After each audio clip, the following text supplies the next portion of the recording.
So 1 kilo தேன் 10,000 ரூபா. அந்த 10,000 ரூபா தேன் எங்கிருந்து வருது, எப்படி வருது, யார் எடுத்து கொடுக்குறாங்க அப்படின்னு சொல்லி இன்னைக்கு நம்ம ஒரு 200 கிலோமீட்டர் தாண்டி நம்ம போய் எடுத்துகிட்டு வர போகிறோம். ஸோ இந்த வீடியோ வந்து ஃபுல்லாக பாருங்கள். இது ஒரு vlog மாதிரி நான் வந்து போட்டிருக்கேன். எங்கேருந்து எங்கே போகிறோம், யாருக்கிட்ட போய் வந்து எடுக்கிறோம், அப்புறமேட்டுக்கு அது என்ன பூச்சி அப்படின்லாம் வந்து கண்டிப்பாக இந்த வீடியோ வந்து பார்க்க போகிறீங்க.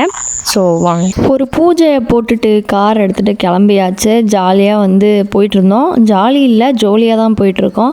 ஸோ போகிற வழியில் பார்த்திங்கன்னா மழை வந்து பெய்ய ஆரம்பிச்சிருச்சு. கிளைமேட்டும் வந்து வேறு மாதிரி மாற ஆரம்பிச்சிருச்சு. எங்களுக்கே கொஞ்சம் வந்து பயமாயிருச்சு. கண்டிப்பாக நேரம் இதை சாப்பிட்றேன், இது ஈஸியாக எடுத்து போடுங்க. இப்படி கடைசியில் அம்மா காட்டி சொத்தப்பட்டாங்க. அந்த சம்பளத்துக்கு இது காமிச்சு விடாது. சம்பளத்தை காட்டிட்டேன். போகிற வழியில் வந்து கட்டு சோறு சாப்பிட்டுட்டு அப்படியே வந்து இது நீங்கள் பார்க்குற இடம் வந்து மலைக்கு கீழே நாங்கள் வந்து போயிட்டுருக்கோம். ரோட்டில் சூப்பராக இருந்துச்சு. தூரத்தில் பார்க்குறப்ப அப்படியே மேக மூட்டமாக அந்த மலை ஃபுல்லாக வந்து மேகம் வந்து மறைச்சிருந்துச்சு. நம்ம வந்து அந்த பிளேஸுக்கு வந்து ரீச் ஆகிட்டோம். இப்போது ரீச் ஆனதுக்கப்புறம் பார்த்திங்கன்னா மலைவாழ் மக்கள் ட்ரைப்ஸ் சொன்னேன் இல்லையா, ஸோ அந்த அக்காவை வந்து பார்க்க போனோம். ஸோ நம்ம அப்படி ரொம்ப வந்து மென்ஷன் பண்ண வேணாம், ஏன்னா இவங்க ரொம்ப வந்து ஃப்ரெண்ட்லியாக இருந்தாங்க, ஜாலியாக இருந்துச்சு. ஸோ அங்கே வந்து அவங்க குட்டி நாயும் வந்து வளர்த்திருந்தாங்க. அதுவுமே வந்து சூப்பராக இருந்துச்சு. இந்த டாகி கழுத்தில் கட்டியிருக்க அந்த மணி தான் வந்து ஹைலைட்டு. கொலுசு வந்து கட்டியிருந்தாங்க. எனக்கு ரொம்பவுமே வந்து பிடிச்சிருந்துச்சு. அதுக்கப்புறம் அவங்களோட வீட்டு முன்னாடி பார்த்தீங்க அப்படின்னா அவங்களுக்குன்னு கொசு தேனி பெட்டி எல்லாமே வந்து தொங்க விட்டுருந்தாங்க.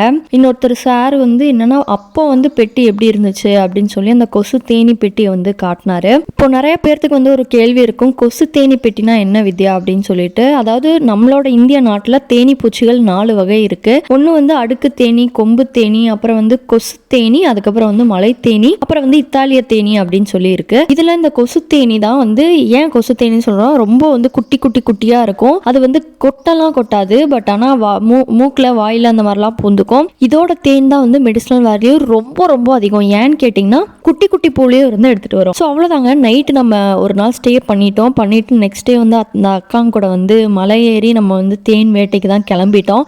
இப்போ பார்த்தீங்கன்னா வந்து நம்ம தேடிட்டு இருக்கோம் அந்த கொசு தேனியோட பொந்து எங்கே இருக்குது அப்படின்னு சொல்லி தேடிட்டு இருக்கோம். தேடினதுக்கு அப்புறமேட்டுக்கு எடுத்து வைக்கிற வீடியோ வந்து நீங்கள் பார்ப்பீங்க ஃபுல்லாமே. ஆல்ரெடி நான் வந்து எல்லாமே காட்டின மாதிரி போன வீடியோலேயே ஃபுல்லாமே போட்டிருப்பேன். அதோட லிங்க்கும் நான் கொடுக்குறேன் பாருங்கள். ஸோ நம்ம வந்து கொசு தேனி பிடிக்க ஒரு அடர்ந்த காட்டுக்குள்ளே வந்து வந்திருக்கோம். அதுவும் வந்து ட்ரைபல் மக்களோட வந்திருக்கோம்.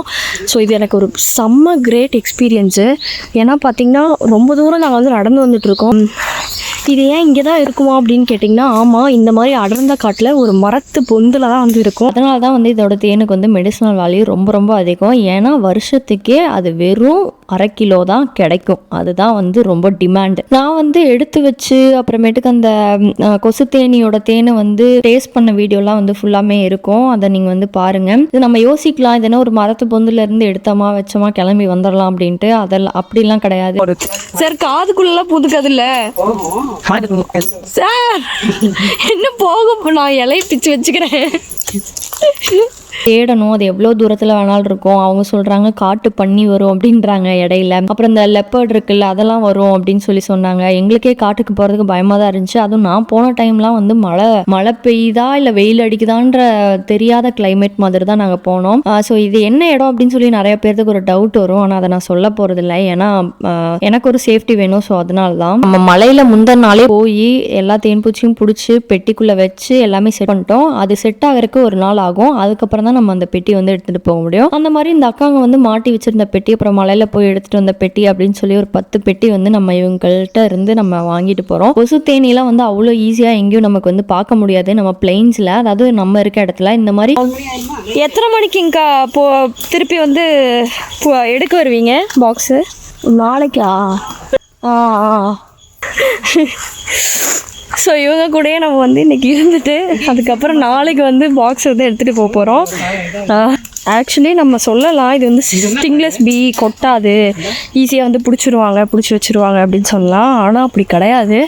நீங்கள் பார்த்தீங்களா நாங்கள் ஏறி வரோம், இப்போ இறங்கி எவ்வளோ தூரம் வந்து போகணும்னு தெரியுமா அவங்களுக்கு? அந்தளவுக்கு வந்து டிஸ்டன்ஸாக இருக்குது. அது மட்டும் இல்லாமல் போயிட்டு அந்த பொந்தை வந்து வெட்டி நம்ம அதெல்லாம் எடுத்து உள்ளே வைக்கிறதுக்குள்ளே, அதாவது நீங்கள் சாப்பிட்ற தேனுக்காக தான் வந்து இவ்வளோ கஷ்டப்பட்டு நாங்கள் வந்து எடுத்துகிட்டு இருக்கோம். டெய்லியும் நீங்கள் சாப்பிட்ற தேனுக்காக எந்த அளவுக்கு வந்து எத்தனை பேர்த்தோட உழைப்பு இருக்குது அப்படிங்கிறதான் நீங்கள் வந்து இந்த வீடியோவில் பார்க்கணும். இந்த பூச்சியை பிடிச்சி வச்சு அண்ட் இதெல்லாம் வந்து செட் ஆகிறதுக்கு ரொம்ப கஷ்டம். அதுவும் இல்லாமல் திருப்பி இதே வழியில் வந்து அடுத்த நாள் பாக்ஸையும் வேறு எடுத்துகிட்டு போகணும்.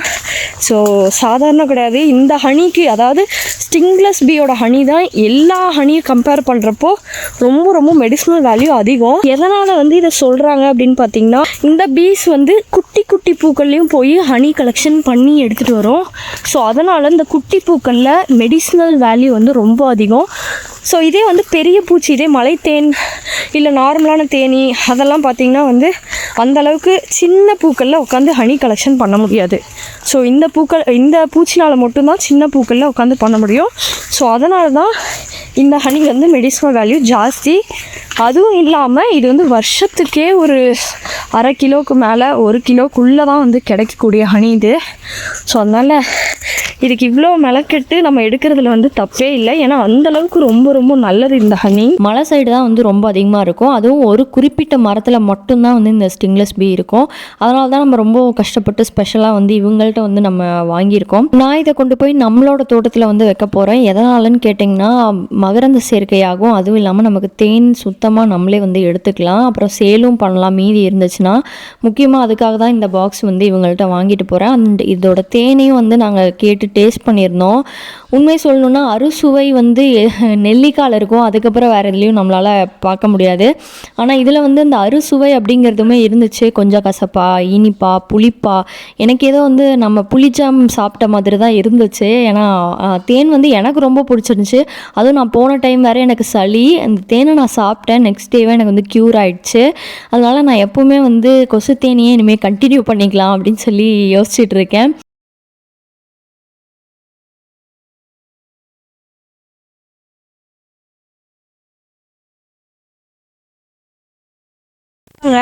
பாக்ஸ்லேருந்து நம்ம ஃபுல்லாமே வந்து அடைச்சி வச்சது நம்ம அவ்வளோதான் எடுத்து பேக் பண்ணி காரில் எடுத்து வச்சுட்டு போகிறோம்.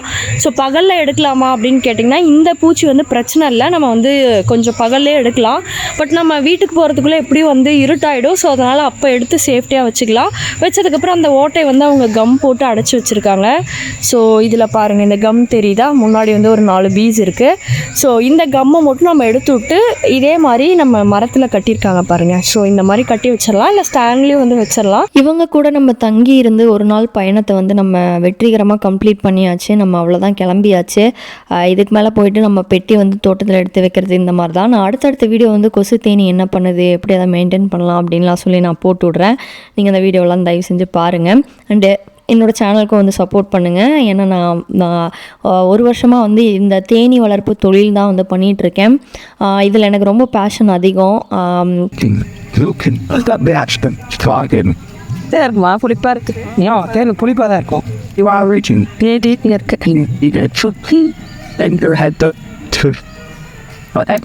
எப்படிப்பா இருக்கு? புளிப்பாக இருக்குது, பயங்கரமாக. கொசந்தன் புளிப்பாக தான் இருக்கும். அதுவும் இல்லாமல் சுத்தமான தேன் வந்து எங்கே இருந்தாலும் தேடி பிடிச்சி எடுத்து கொடுக்கணும் எல்லாத்துக்கும் அப்படிங்கிற ஒரே நோக்கம் தான் எனக்கு. வேறு எதுவும் பெருசாக கிடையாது. அதனால தான் இந்த அளவுக்கு வந்து கஷ்டப்பட்டு நாங்கள் வந்து எடுத்துகிட்ருக்கோம். அண்ட் எனக்கு வந்து சப்போர்ட் பண்ணுங்கள். அண்ட் உங்களுக்கு வந்து பியூரான ஹனி வேணும்னா வீடியோவில் நம்பர் இருக்குது, தாராளமாக நீங்கள் வந்து வாட்ஸ்அப் பண்ணுங்கள். Thank you so much.